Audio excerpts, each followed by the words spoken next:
Got your New Year's resolution? Of course you do. Yeah. So let's make sure you have the 3 essential ingredients to keeping your New Year's resolution, and also let you know about the 4 bonus ingredients that you might need in case you don't have all 3 essential ingredients. The key to keeping your New Year's resolution is taking full responsibility for it. Meaning, you can't blame anyone or anything for your failures. Any mistake is yours to own and yours to learn from, but also so is every success.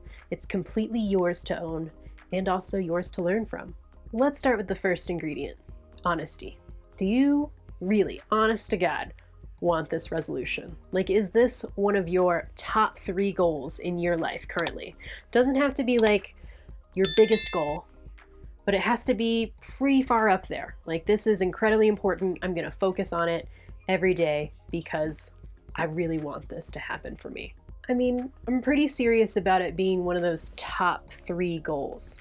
You know, I really want to work out pretty regularly, basically 3 times a week. Ideally, it would be 5, but I'm not there right now. And yet, all last week before Christmas, I totally didn't work out for an entire week.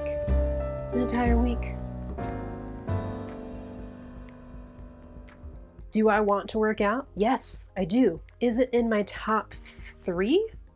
No, obviously not. And maybe it's not even my top 5. I actually remembered last week that I need to probably review my priorities so I can figure out how ashamed I should feel of myself for not accomplishing my workout goals every week. Side note, you really shouldn't feel any shame about it.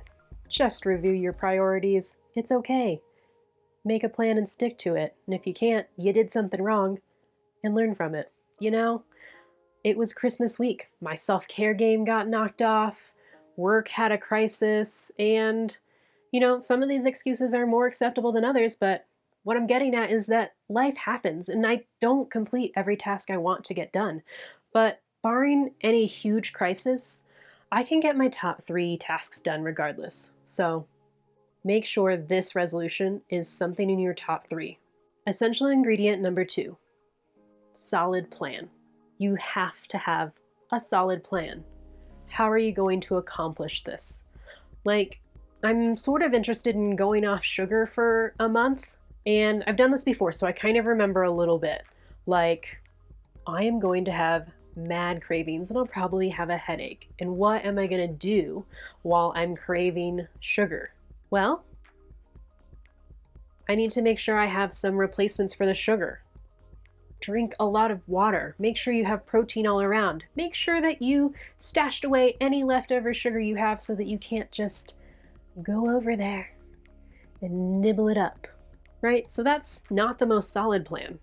But if you need help building a solid plan, you can visit this other video where I talk about SMART goals and how to create a plan. The third essential ingredient is self-discipline. And self-discipline in some ways feels like this giant idea of something. Like, I'm totally disciplined and I really think I am. And then tomorrow, if I don't work out, we'll find out that I'm really not that disciplined. But what is self-discipline really made of? Well, it's really made of self-love and self-acceptance.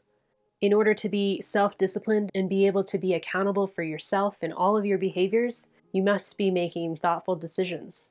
And in order to be in the mindset to be incredibly thoughtful about all your decisions, you have to be taking care of yourself and able to say, hey, this is a goal that I wanted and I'm going to do it every day regardless of what happens. So self-discipline, in essence, is really all you need in order to accomplish your New Year's resolution. So that brings us to the 4 bonus ingredients, because self-discipline is actually kind of difficult to achieve. And if you're curious about maybe some place that you could start working on increasing your self-discipline and increasing your self-love, maybe check out my video on increasing your use of self-affirmations or decreasing self-doubt. In case you don't have honesty, a solid plan, and self-discipline, one thing that can really help you work through the difficulties that you'll find as you try to implement change in your life is having some backup accountability. Theoretically, if you're killing it at self-discipline, then you don't need any backup accountability. But if your self-discipline is growing, like many of ours is, but it's not quite there yet, then some external support, external motivation, external consequences, or external rewards can help. External support could look like completing this resolution with another person so you can both keep one another accountable, like attending a spin class online together, or going to a group meditation rather than completing meditation exercises alone and at home. It can also be making sure your friends and family know about your resolution and know that you'll be telling them about your progress and that they can also check up on your progress too. External motivation might look like trying to complete a resolution for someone else, or earning something from someone else by completing the resolution. External motivation can't be the only driving factor. You have to be honest that this resolution is something you really want for you. But sometimes it helps to do something for someone else, as sometimes there are moments where it might feel like this change is a good idea, but maybe isn't worth the effort for just you. I did this once with my cat. He sneezed a bunch because the carpet was apparently dirty in the apartment I was renting, and while I couldn't bring myself to purchase a vacuum and clean for myself, I could do this for my cat. Now, because my cat was the only motivation for cleaning, I wasn't able to maintain this schedule. However, I did learn how to clean better, and I did learn a lot about vacuums as I Googled up which vacuums are the coolest and best. Maybe you're taking on this resolution partially so that other people will think you look good, or they'll think highly of you for completing this goal of yours. That's an external motivation. It can be helpful, but it can be a little tricky at times and definitely will not get you through in the end. One more time, external motivation can help you, but any change has to be something you want for you, and only for you if it's going to work. If maybe your resolution right now is just for someone else, that's okay. Give it a go. Maybe you'll learn something from it, and maybe you'll even find that it is something you want for you. External consequences work best when the consequence feels really big to you. And these consequences would be included in your solid plan. Like, if I don't follow this plan, what happens? Well, usually I kind of feel a little crappy that I didn't follow the plan, right? But screwing yourself over by not following your plan is in itself a pretty big consequence, but sometimes we need something bigger because many of us have learned to believe that we are in some way a bad person, incapable of reaching our goals, and undeserving of care or just completely unworthy of our dreams. If any of those ideas or thoughts ring true to you, then there's some part of you that is wanting to make sure that it's okay for you to fail and to stop and give up on this resolution or goal. And that's okay. So many of us have a part of ourselves that just makes up that excuse that says, you know what? It's totally fine if you fail because you weren't going to get there anyway, so stop wasting your time. Just go back. It's cool. It's comfortable here. That's the part of you that wants you to stay exactly the way you are. It's there to keep you safe, even though maybe where you are right now is not the safest. Maybe you would be better off with this new change you have in mind, but you haven't convinced your entire self that that's true. And so, if nothing else, your body knows that you are pretty much okay right now, right? You're alive, you're clicking through YouTube, you're all right. So, to avoid this so-called failure, and I say failure because we're gonna make mistakes and we're gonna mess up our plans sometimes. But to avoid that ultimate, like, I quit and I'm done with this resolution. It wasn't for me. I'll try it next year, right? To avoid that, you can create a secondary consequence that seems larger to you. For example, if I eat sugar before, and I mean, not just any sugar, like added sugar, I can eat fruits. If I eat sugar before February 1st, then I will give a friend $1,000.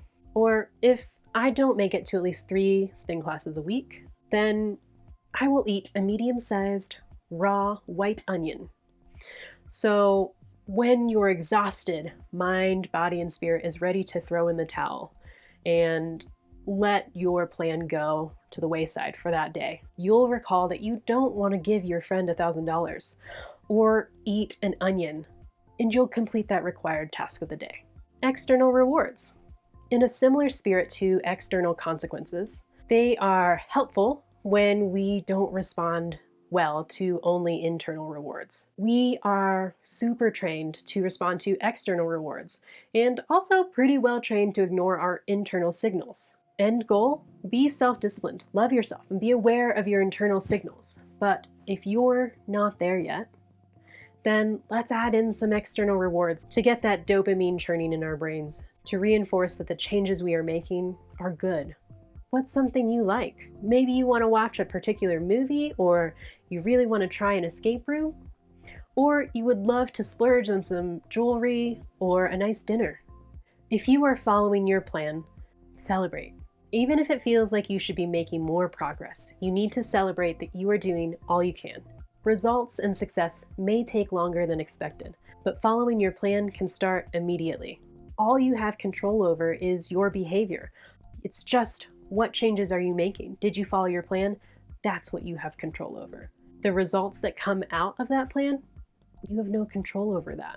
No control over that. Just how well did you follow your plan? Your internal compass needs to be recalibrated so that you can feel more internal reinforcement and motivation.